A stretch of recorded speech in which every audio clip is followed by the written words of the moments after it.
কোনটা ছোট আর বড় এটা জনগণ বিচার করবে, এটার দায়িত্ব আমার না। আমি পার্সোনালি সুস্থ ধারায় গড়ে ওঠা দেশপ্রেমিক সকল দলকে সম্মান জানানো আমার দায়িত্ব মনে করি এবং চেষ্টা করি আমার ব্যক্তি জীবনে, সাংগঠনিক জীবনে এটাকে মেনটেন করা।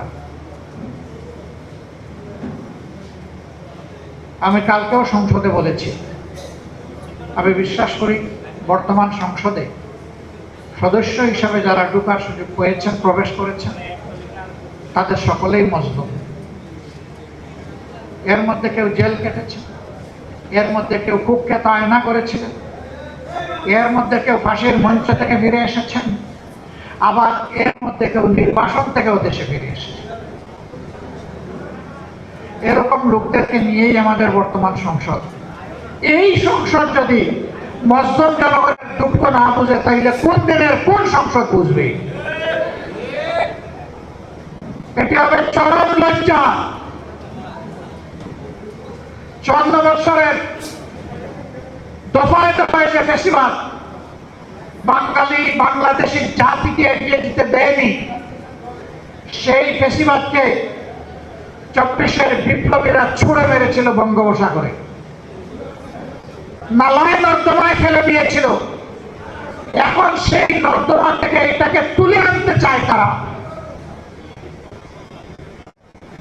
মনে রাখা দরকার, এই প্রজন্ম প্রমাণ করে দিয়েছে, এ প্রজন্ম যখন জেগে উঠে তখন মাসের পর মাস আর বছরের পর বছর আন্দোলন করার প্রয়োজন হয় না। তখন ওদের বুক চিতিয়ে যুদ্ধ করার সিদ্ধান্তই ফ্যাসিবাদীদের কলিজায় কাফন ধরিয়ে দেওয়ার জন্য যথেষ্ট।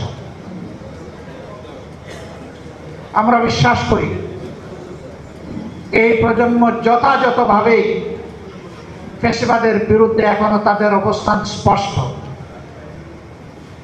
আমরা তাদের সাথে আছি, তারাও আমাদের সাথে আছে। আমরা আপনাদেরকে কথা দিচ্ছি, প্রিয় বাংলাদেশে রক্তমূল্য, জীবন মূল্য, জেল মূল্য, যত মূল্য দিতে হয়, ফ্যাসিবাদকে আর আমরা ফিরে আসতে দেব না ইনশাআল্লাহ।